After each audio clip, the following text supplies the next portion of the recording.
trabajo que voy a exponer es, como decía, una aproximación a la rentabilidad del cultivo del aguacate que está motivada fundamentalmente porque si uno observa los comportamientos de las superficies de cultivo de distintos productos, observa que en el caso particular del aguacate, en distintas islas y en general en toda Canarias, a partir del año 2000 ha experimentado un crecimiento notable, ¿no?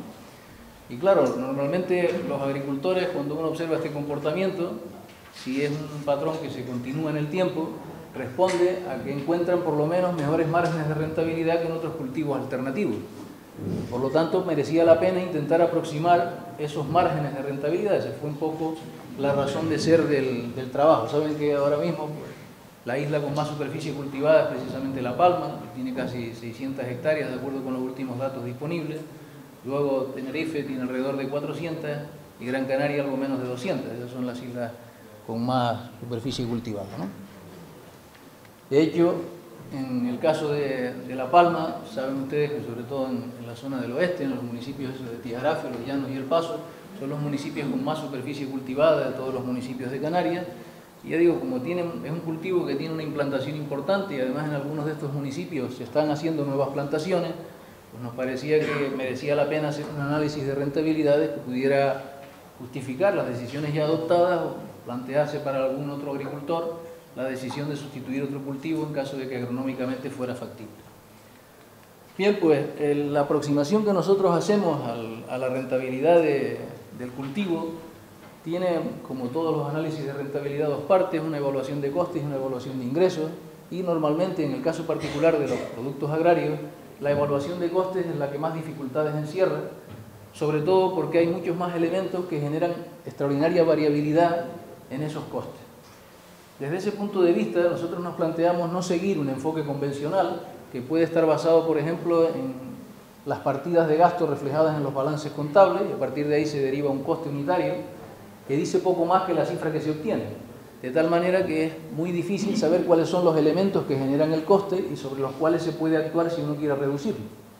Nosotros, en cambio, hemos apostado por un enfoque diferente, que se llama el enfoque un enfoque muy conocido, no es que lo hayamos inventado ni mucho menos, pero que se denomina el enfoque de costes de actividad y que se basa en el análisis de los procesos de producción necesarios para obtener finalmente el producto comercializado y en la evaluación entonces de las cantidades de diferentes insumos necesarios para el desarrollo de las distintas actividades, considerando en ese sentido la mano de obra. Normalmente es uno de los principales elementos que genera costes de cultivo en las producciones agrarias, y también, por supuesto, los otros insumos como el agua o los abonos o los productos fitosanitarios, en fin, todos los elementos que son necesarios para desarrollar las actividades propias del trabajo. Como digo, desde ese punto de vista, si uno sabe pues que cada uno de esos elementos contribuye al coste en una determinada cuantía que depende de las necesidades físicas de factor y del precio de cada uno de esos factores, podemos finalmente, teniendo en cuenta las características de la finca, aparte de los precios y las cantidades de los factores, por cuestiones como los rendimientos, que permiten hacer una simulación del coste unitario o del coste por hectárea en función, ya digo, de esas características en la finca concreta que se analiza. Bien, pues desde ese punto de vista, el primer elemento entonces es saber qué actividades se realizan y cuántas horas llevan aparejadas. Bueno, pues a partir de consultas con agricultores y también con técnicos especializados, llegamos a la conclusión de que en una finca con técnicas de cultivo suficientemente bien llevadas, los rendimientos por hectárea podían ser de alrededor de 12.000 kilos. Eso no significa que en todas las explotaciones esos rendimientos sean así, ni que, como saben, por los fenómenos de becería, todos los años los rendimientos sean esos. Pero pensamos en un rendimiento que podría ser una especie de nivel apropiado cuando la finca está en unas buenas condiciones y se lleva con prácticas adecuadas. De hecho, de acuerdo con los datos más recientes del Anuario de Estadística Agraria, que saben que son bastante atrasados, los últimos que tienen valores de producción son de 2011, pero la superficie está disponible hasta 2013, y considerando que los rendimientos por isla eran los mismos que los que habíamos obtenido en 2011, hicimos una estimación de los rendimientos para 2013, que de acuerdo con aquellos datos salían aproximadamente 9.844 kilos por hectárea.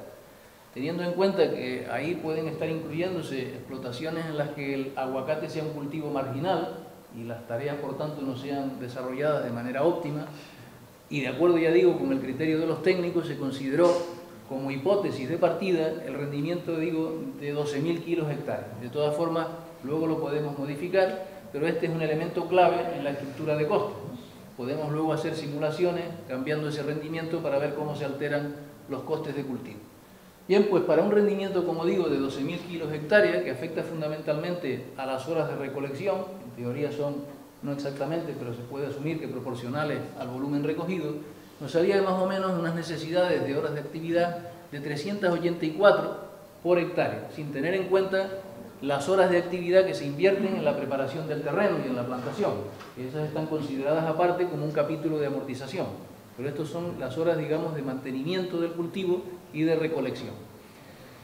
Bien, en el caso de que el rendimiento fuera de 9.844 kilos hectárea, como ven en el gráfico, no sé si de atrás lo ven, pero la pared es un poco rugosa y nos parecía que se veía incluso mejor que allí, pero si tienen alguna dificultad, toda esta información está en este libro que está publicado en la página web de Agrocabildo. Pero voy a intentar por lo menos lo que no se vea, si acaso me lo comenten. Perdón, atrás sí se ve, pero no se oye porque esa gente aquí al lado. Ah, vale, pues intentaré hablar más alto y si acaso... ¿Eh? Vale. Ya eso sí que no lo puedo solucionar. Bueno, pues el asunto es que, ya digo, con un rendimiento de 12.000 kilos hectáreas se necesitaban aproximadamente de 384 horas de actividad desagregadas, como ven ahí en las partidas que considero. La más importante es la recolección, y esas son las horas que cambian si se modifica el rendimiento en el supuesto que hemos hecho, mientras que otras actividades como el riego, por ejemplo, pues está más asociada a la superficie cultivada que a los kilos que finalmente recoja, y por eso la hemos mantenido constante aunque cambien los rendimientos. La cuestión entonces es que a partir del análisis de horas de actividad, que se pueden modificar de acuerdo también con las características que tenga una finca en particular, hemos hecho una primera aproximación a los costes de cultivo. En ese sentido, las horas de actividad anteriores son las que permiten deducir el coste de la mano de obra, que a pesar de que el cultivo de aguacate no sea especialmente intensivo en mano de obra, sin embargo sí repercute notablemente en los costes. Hemos asumido, para hacer el cálculo de los costes de mano de obra, que se remuneran todas las horas de actividad utilizadas, incluidas las del trabajo propio de la gente. No se contemplan en la estructura de gastos porque no es un salario pagado, por ejemplo, a otro trabajador, sino que es el propio agricultor el que trabaja la tierra. Pero las horas que dedica a trabajar la tierra son horas que tienen un coste de oportunidad, en el sentido de que ese tiempo podría dedicarse, en algunos casos al menos, a otro trabajo que estaría remunerado. Por tanto, nos parece que la aproximación más lógica a los costes de cultivo debe exigir la evaluación de los costes de todas las horas de actividad invertidas en el proceso de producción, incluyendo, ya digo, tanto las horas de trabajo asalariado como las horas de trabajo propio del agricultor, de la familia, de los amigos, de todo lo que se pueda considerar que son necesarias para desarrollar las tareas de cultivo. Bueno, pues cada una de esas horas de actividad se ha remunerado teniendo en cuenta el convenio colectivo regional del campo vigente en el año del que hicimos este trabajo, que fue en 2013, y añadimos la seguridad social en el régimen especial agrario, pero dentro del sistema general, para el caso particular de un trabajador fijo discontinuo. Total, que el coste de la hora de trabajo, de acuerdo con estos criterios, está alrededor de casi 9 euros hora, 8,69, que repito, no es el salario, sino el salario más los seguros sociales, es decir, lo que cuesta a la empresa una hora de trabajo, desde ese punto de vista.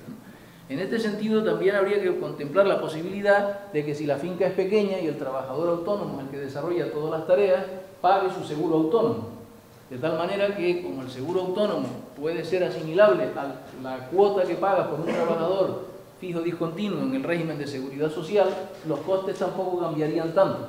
Cosa distinta es que el agricultor contrate y además tenga que pagar el seguro autónomo, cuestión que también puede ocurrir y que es uno de los parámetros que luego contemplaremos.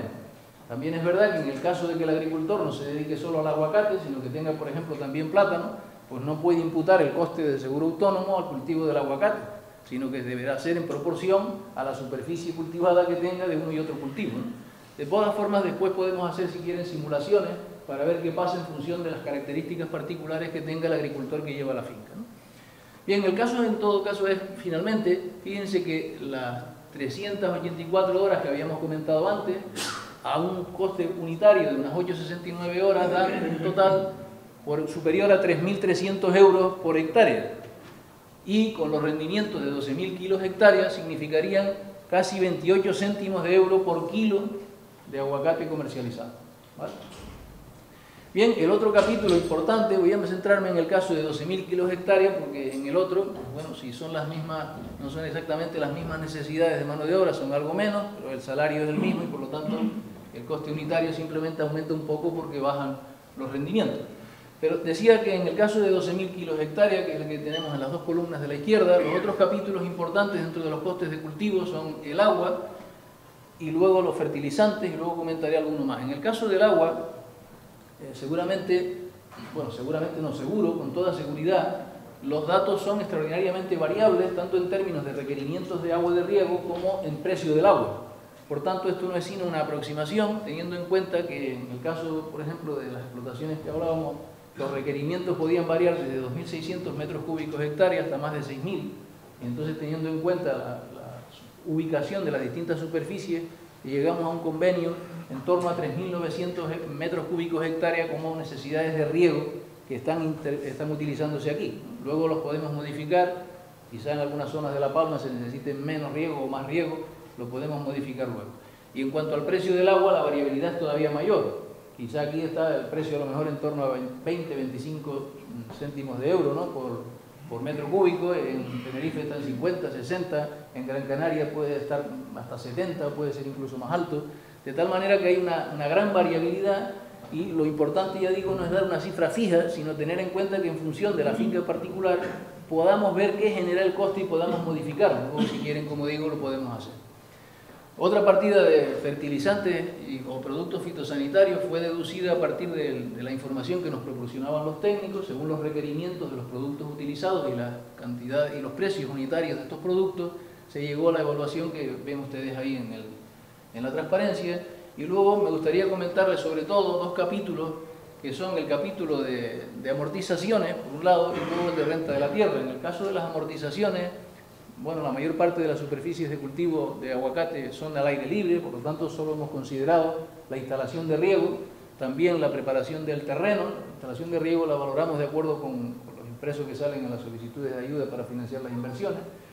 Luego tuvimos en cuenta, como digo, la preparación del terreno, las plantaciones, como un capítulo también que debe incorporarse como amortización, y luego una parte de un camión que podemos considerar que también se usa en todas las explotaciones, aunque pudiera estar compartido también con otros cultivos. De ahí sale el resultado del capítulo de amortizaciones que tenemos ahí, y el otro que tienen encima de renta de la tierra es simplemente la consideración de que el hecho de dedicar una superficie de tierra a cultivo de aguacate tiene a su vez un coste de oportunidad, puesto que no la dedica a otros usos alternativos o la arrienda, y entonces recibe el alquiler correspondiente a la arrienda, ¿no?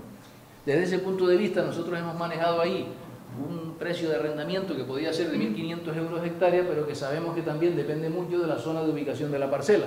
No es lo mismo una parcela en zona de costa que una parcela que esté en una zona suficientemente alta y que por tanto se valora menos.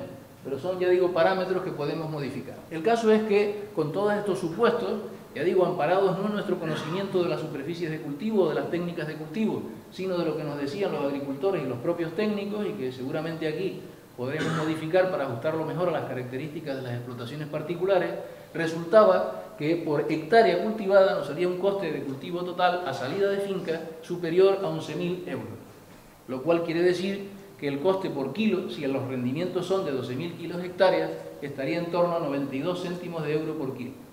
Si los rendimientos son más bajos, el coste por kilo subía, por ejemplo, en la simulación que habíamos efectuado, de acuerdo con los rendimientos medios a partir de las estadísticas oficiales, y llegaría a estar por encima de 1 euro más de 8 céntimos, casi 1,09 céntimos.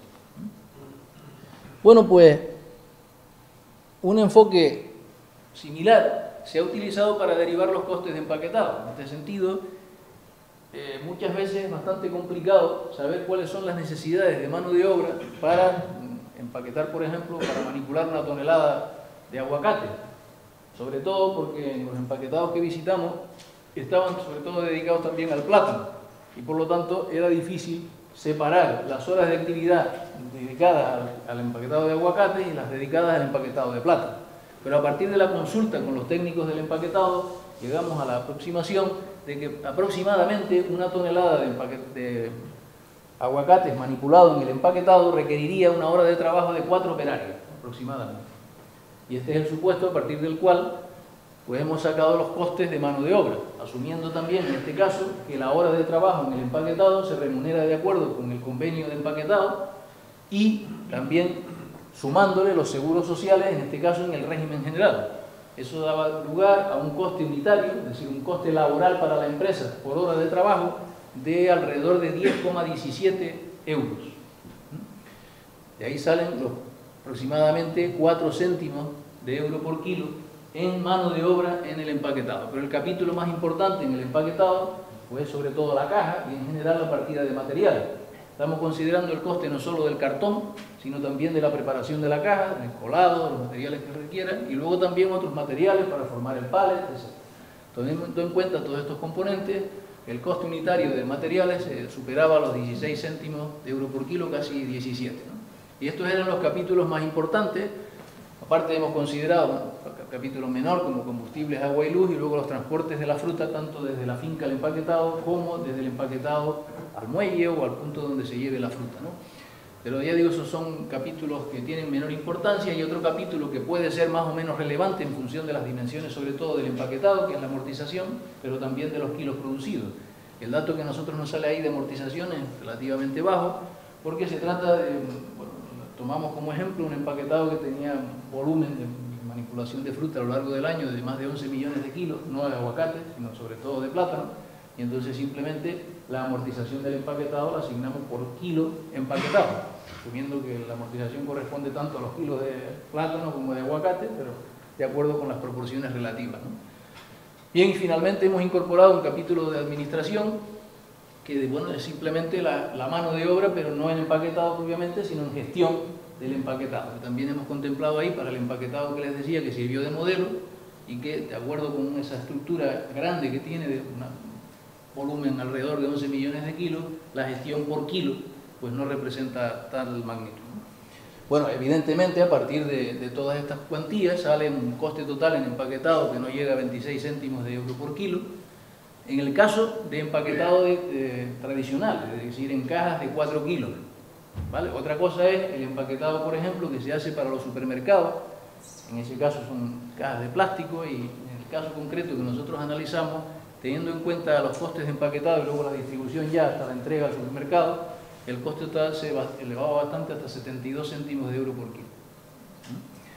Bueno, pues una vez vistos los costes de cultivo y de empaquetado, hemos analizado también los costes de comercialización, que dependen fundamentalmente del mercado al que se destine la fruta obtenida, ¿no?, y empaquetada. Bueno, y hemos considerado en este sentido tanto el mercado local, entendiendo por mercado local el mercado canario, aunque sabiendo que la fruta, por ejemplo, de La Palma, se envía sobre todo a Gran Canaria. Por lo tanto, en ese caso, hemos asumido que para una explotación promedio, modelo, sin que modelo signifique ideal, sino simplemente para hacer una aproximación inicial, el 50% de la fruta hemos asumido que viene de La Palma, ¿vale? Que no todo viene de La Palma, sino que el 50% viene de La Palma. De tal manera que en la comercialización en el mercado local estamos haciendo referencia a producción, por ejemplo, de Tenerife, que se comercializa en Tenerife, o a producción de La Palma, que se comercializa en Gran Canaria. ¿De acuerdo? Bueno, pues en el caso particular de este modo de comercialización, los costes de transporte, de acuerdo con los costes tipo que maneja el Ministerio, los hemos estimado aproximadamente en 6 céntimos de euro por kilo. Lo que pasa es que ahí aparece la mitad porque estamos asumiendo que solo el 50% de la fruta procede de Isla Menor, ¿no? Ese dato que tienen aquí, no sé cómo era, ese 033, es la mitad del coste de transporte de la fruta por kilo desde La Palma hasta Gran Canaria. Estamos asumiendo que todo va en contenedores, contenedores de estos que llevan 33 pales, cada uno de los cuales lleva 176 cajas de 4 kilos. Total son unos 23.200 kilos aproximadamente. Pues con esos pales el coste tipo que señala el Ministerio da lugar a un coste por kilo de alrededor de 6 céntimos. Bueno, esto es lo que daba realmente en el caso de los costes tipo que estaban publicados el año que hicimos el estudio. Ahora mismo resulta ya que el coste tipo que el propio Ministerio maneja para el transporte desde La Palma a Gran Canaria es, por hacernos una idea, superior al coste desde una isla central a Cádiz. Es mayor. El propio Ministerio asigna un coste más alto al transporte interinsular que al transporte desde las islas centrales a la península.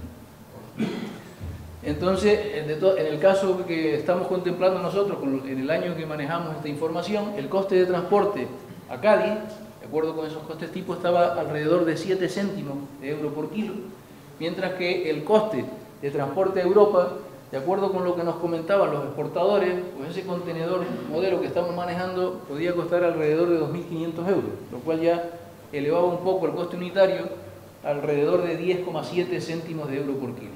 Por tanto, en el apartado de transporte a destino, que es el más importante dentro del coste de comercialización, tenemos que distinguir en el caso de mercado local 6 céntimos de euro por kilo desde La Palma. Si la explotación tiene el 50% de fruta que viene de La Palma, el coste por kilo sería la mitad, 3 céntimos. En el caso del transporte a la península, si el 50% de la fruta viene de La Palma, hay que añadirle al coste de transporte a península los 7 céntimos, los 3 céntimos anteriores. De ahí salen los 10,08 que tenemos aquí. Y finalmente este 13 sale de sumar al coste unitario por kilo desde transporte desde Isla Mayor al mercado europeo los 3 céntimos del transporte desde La Palma a una Isla Mayor para el 50% de la fruta. Otros capítulos menos relevantes son los arrastres de distribución de fruta luego una vez llegado al punto de destino, que se mueven entre 3 y 6 céntimos en función del destino al que va la fruta, y finalmente una cuota que puede cobrar la organización de productores por la gestión de la producción o de la comercialización, lo cual significa en definitiva que los costes de comercialización se mueven en un rango amplio, en una horquilla amplia que va desde los 8 céntimos en el caso del mercado local hasta más de 22 en el caso del transporte a Europa. Bueno, no hace falta. Teniendo en cuenta entonces los 3 componentes de coste que acabamos de señalar, cultivo, empaquetado y transporte y distribución, resulta que la puesta del producto en el punto de venta al mayorista, ya sea el mayorista del mercado local, peninsular o europeo, o considerando también incluso la entrega finalmente al supermercado, se mueve en el rango que vemos ahí, desde 1,26 céntimos de euro por kilo en el caso del mercado local, hasta 1,64 en el caso de los supermercados de aquí. ¿Vale? Porque, como digo, al coste de cultivo que hemos supuesto fijo, 0,92 céntimos de euro por kilo, hay que añadirle esos 72 céntimos, que en el caso del supermercado que contemplamos, mejor dicho, del empaquetado que llevaba la fruta a un supermercado, en el caso de la isla de Tenerife, pues ya digo, el coste de empaquetado y transporte hasta llegar finalmente a la entrega al supermercado era de 72 céntimos de euro por kilo. Bueno, pues una vez aproximados estos costes, que luego ya digo, si ustedes tienen interés, modificamos en el sentido que ustedes consideren oportuno, de acuerdo con las características de la finca, pues podemos hacer una deducción de márgenes de rentabilidad si comparamos estos costes unitarios con los precios de venta obtenidos y también teniendo en cuenta las ayudas públicas que suman a los ingresos. Bueno, pues en relación con los precios hay que contemplar que no se trata solo de ver cuál es el precio medio, sino tener en cuenta que en función del momento en el que la fruta llega al mercado, la cotización puede cambiar. Eso es especialmente importante en el caso de Canarias. Estos son los precios de mercados mayoristas, que como saben, de acuerdo con los comportamientos de la producción, pues tienen unos picos en el verano porque hay desabastecimiento del mercado local, dado que no se puede importar fruta, por cuestiones fitosanitarias. El comportamiento es muy diferente en el mercado peninsular, porque después de que entra la fruta de los países, sobre todo de Perú, de Chile, México, todas estas producciones, pues enseguida los precios bajan después ya del verano. Y en el caso del mercado europeo, los precios también de venta en mercados mayoristas, aunque eso es una serie incompleta, tienen una cierta estabilidad derivado del hecho de que hay más producciones de diferentes orígenes y de distintos hemisferios que confluyen en distintas épocas y por lo tanto estabilizan los precios. No hay vacíos de producción que generen subidas de precios como si se dan en el caso canario. Bueno, lo que hicimos entonces, teniendo en cuenta esa variabilidad, fue tratar de aproximar los precios de venta en cada uno de los distintos mercados alternativos al que considerábamos que podía dirigirse la fruta. En el caso del mercado local, se podía haber apostado, para ver al menos el margen de rentabilidad salida de finca, por tratar de utilizar los datos oficiales de la Consejería de Agricultura de precios de venta, de precios percibidos por los agricultores, pero como saben el último disponible es del año 2011. Por eso optamos por hacer pues entrevistas a determinados productores para que nos dieran un poco por dónde iba el precio medio liquidado al agricultor. Y en concreto sacamos una media de los precios semanales liquidados a los agricultores de determinadas empresas de Tenerife y de La Palma durante los años 2011, 2012 y 2013. El precio medio ese fue, no sé si ahí se ve, pero esto es casi 1,50, no sé si se ve muy claro, no llega a ser 1,50, pero ese sería el precio medio que a nosotros nos salía. Probablemente ustedes tengan unos precios más altos, más bajos en función de cada caso, pero luego si quieren, ya digo, los podemos modificar. Bien, este sería el precio percibido por los agricultores y entonces el precio de venta al mayorista en el mercado local lo hemos deducido simplemente añadiendo al precio liquidado al agricultor el coste de empaquetado y de comercialización. En los otros casos, sin embargo, hemos deducido el precio liquidado al agricultor a partir del precio de venta al mayorista. Como saben, el agricultor es normalmente, aunque es el que produce, el último que recibe lo que queda una vez que del precio final de venta se han descontado los márgenes de todos los que intervienen en la cadena hasta la venta final al consumidor. Bueno, pues en este sentido, como teníamos los precios de venta al mayorista, hemos deducido el precio liquidado al agricultor descontando de ese precio de venta al mayorista los costes de empaquetado y comercialización. En el caso de los supermercados locales, el precio que pagaban estos supermercados al empaquetado era de 2,20 € y de ahí el precio liquidado al agricultor se ha obtenido restando, como decía, los costes de 0,72 que antes señalábamos. Eso da lugar al valor este, que es más o menos 1,48, muy próximo a este, ¿no? En el caso del mercado mayorista peninsular, tuvimos en cuenta también la serie de precios de los últimos 3 años de unos exportadores a la península y de ahí sacamos un precio que estaba en torno a 2 €, de lo que descontando el coste de empaquetado y comercialización nos queda un precio unitario de 1,55. Y en el caso finalmente de los envíos a Europa, solo disponíamos de los precios de venta del mercado mayorista, no al mayorista, sino del mayorista, que son los que publica la revista Free Trade y los que estaban antes en la transparencia anterior. De ahí, teniendo en cuenta lo que los exportadores nos decían que solía ser el margen de los mayoristas en el mercado mayorista, dedujimos el precio de venta del mayorista,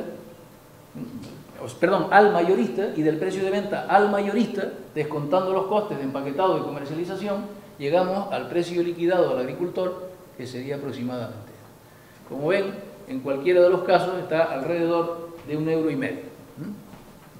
Bueno, para completar entonces el panorama de los ingresos derivados de la producción de aguacate, habría que sumar a aquellos ingresos de mercado, que habíamos visto antes, las ayudas públicas que pudieran percibirse. Bien, pues nosotros en concreto hemos tratado de aproximar el importe potencial, no quiere decir que sea real, de las ayudas públicas de las que se puede beneficiar el cultivo de aguacate. En ese sentido, como saben ustedes, dentro del programa de apoyo a las producciones agrarias de Canarias se contemplan 2 ayudas de las que se beneficia el aguacate. Una es la acción 111, que está destinada, dirigida a la producción en el mercado local y que permite o que significa pagar una parte, un fijo por tonelada, un fijo que sin embargo no es tan fijo porque depende de si el productor está asegurado y está además asociado. Pueden moverse la subvención por kilo entre 10,8 céntimos y 21 céntimos. En los últimos años, el ratio más o menos de ayuda por kilo obtenida por esta vía ha estado situado alrededor de 16 céntimos. Para aquellos, por supuesto, que hayan solicitado la ayuda, que no son todos. Entonces, eso es lo que hemos contemplado ahí. Hemos contemplado una ayuda, en este caso de la comercialización en el mercado local, de alrededor de 16 céntimos de euro por kilo, porque eso es lo que los que solicitaron han obtenido, ¿vale? En el caso del mercado europeo o del mercado peninsular, la ayuda de la que pueden beneficiarse los productores es la ayuda de la acción 121, pero sin embargo la realidad es que el productor no es el beneficiario directo de estas ayudas, que perciben sin embargo los operadores en destino a los que le venden el producto. Por lo tanto, hemos contemplado esa ayuda como una posibilidad de que eso se repercuta en el precio pagado al productor, pero no es algo que vaya directamente al productor, ¿vale? De hecho, luego en la simulación podemos ver qué pasa si esa ayuda es cero, en la medida en que el operador en destino que recibe la fruta del productor no traslada nada al precio del productor. Es decir, que esa ayuda puede estimular la venta, pero no repercute en una mejora del margen de rentabilidad del agricultor, necesariamente. En cualquier caso, la hemos contemplado también para ver cuál podría ser el margen de ayuda que podría obtenerse.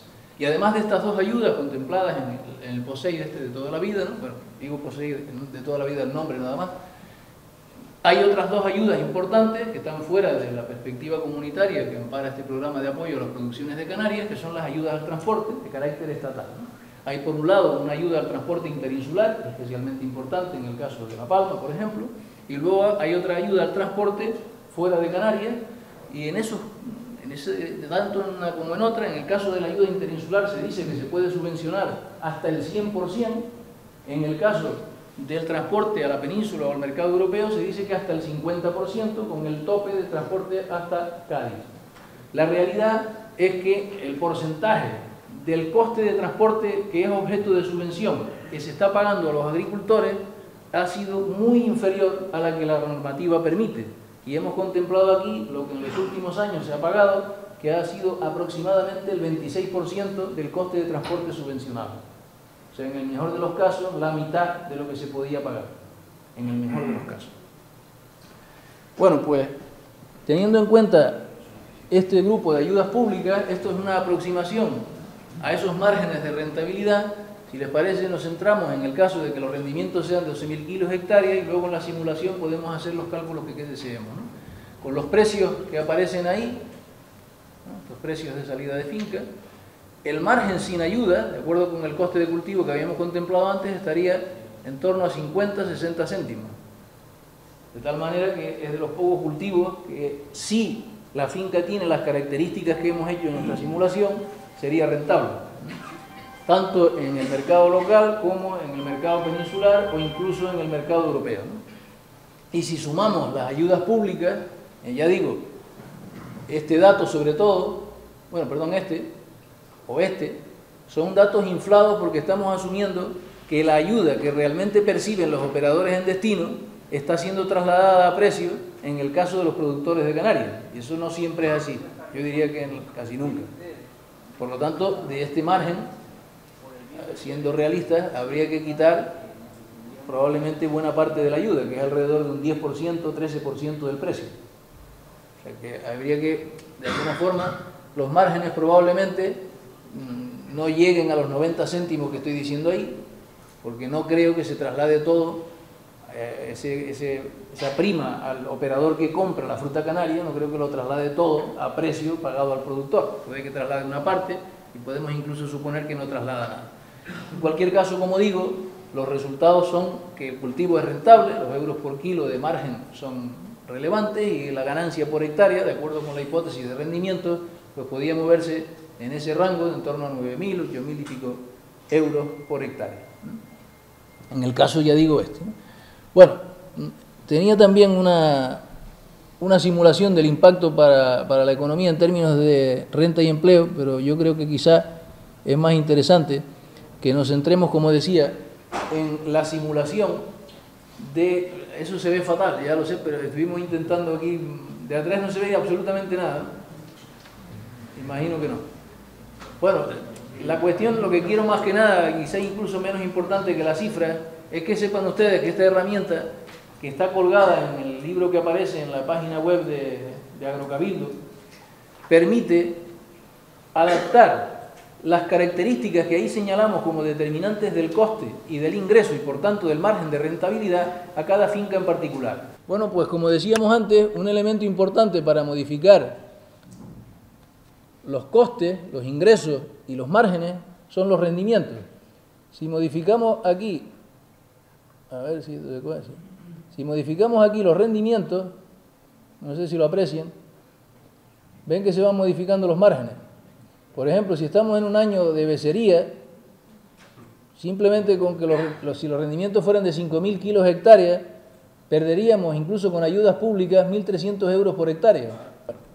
Ahí aproximadamente es lo mismo que estábamos simulando antes, en negro, con 12.000 kilos hectárea, pero por ejemplo, aquí podemos tener salarios más altos o más bajos. No sé si en La Palma están por ahí o no están por ahí. Luego aquí estaba lo del seguro autónomo que les decía antes. Un seguro autónomo de un trabajador, de un agricultor, perdón, durante un año pueden ser alrededor de 3.000 euros. Por lo tanto, si resulta que todo el seguro autónomo del agricultor es imputable al cultivo de aguacate, porque no tiene otros cultivos, y además tiene trabajo asalariado, pero él no trabaja la tierra, sino que paga su seguro autónomo, entonces el porcentaje de seguro autónomo imputable a la explotación sería del 100%, con lo cual subirían los costes, como ven en la primera columna, estos son los costes de cultivo, de 11.000 pasarían a más de 14.000 euros, porque habría que añadir los 3.000 euros del coste del seguro autónomo del agricultor. O sea que todo esto se puede ir adaptando a las características particulares de cada finca, y esta es una herramienta que está a disposición de ustedes, y ustedes las modifican en función de las características que tengan y aproximan los costes, los ingresos y los márgenes que a ustedes les salen, ¿no? Hay otros elementos que pueden ser interesantes. Por ejemplo, en La Palma, de acuerdo con lo que yo tengo entendido, el precio del agua es bastante inferior a 50 céntimos de euro por metro cúbico. Probablemente esté en torno a 20 céntimos, no sé, o 25, o en algunos casos me han dicho que el agua es gratis, pero gratis nunca es, porque como mínimo tiene el coste de oportunidad de no venderlo, ¿vale? O sea que gratis no hay nada, ¿no? Entonces, vamos a suponer que, pero el caso es que podríamos aquí modificar el precio del agua o los requerimientos de agua y podríamos ir adaptando, como digo, a la situación concreta de cada una de las explotaciones. Aquí estoy poniendo un seguro agrario, que bueno, nosotros en la simulación asumimos 300 euros por hectárea, pero a lo mejor pagan un seguro que es mucho más alto. A lo mejor el seguro ponen 1.000 euros por hectárea, no sé, depende de cuál sea el seguro que contraten, ¿no? Pues se puede adaptar al seguro que ustedes contratan y entonces se van modificando los costes en el sentido que queramos.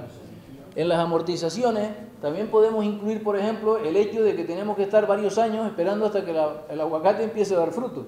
Bueno, pues si estamos 4 años y cada año el arrendamiento nos cuesta o perdemos 1.500 euros, podríamos sumar a esas amortizaciones 6.000 euros divididos en un periodo de amortización que podemos estimar en alrededor de 20 años. Con lo cual, hay una serie de elementos que se pueden añadir también en este capítulo de amortizaciones y contribuir a definir un coste más adecuado, ¿no?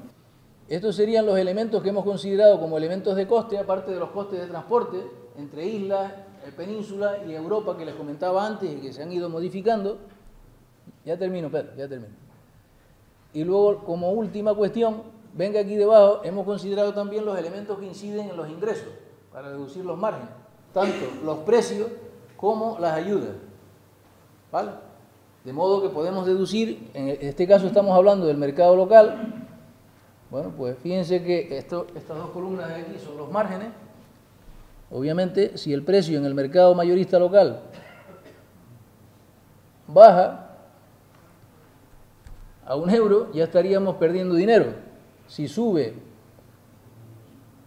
a 1,20, ya estamos ganando, a 1,50 estamos ya ganando dinero. O sea que aquí pueden hacer simulaciones a ver cuál es el precio que les permite ya tener un margen de rentabilidad nulo o positivo, dependiendo, por supuesto, de las características que tenga su finca en particular. Bueno, pues no les quito ya más tiempo, porque esto se puede uno entretener todo lo que quieran. No sé si hay tiempo, Pedro, para si quieren comentar algo. Si no, en cualquier caso, pueden contactar conmigo a través de Cocampa o del propio Cabildo Insular de La Palma para cualquier cosa que quieran hacer o para cualquier adaptación que a ustedes les venga bien de esta metodología para adaptarla a su finca. Y yo lo que les digo, les animo, es que si tienen oportunidad accedan a la herramienta esta que tienen en la página web y vean si les resulta útil o si, como digo, necesitan alguna adaptación, porque probablemente, como decía al principio, lo de menos son las cifras concretas que aquí aparecen.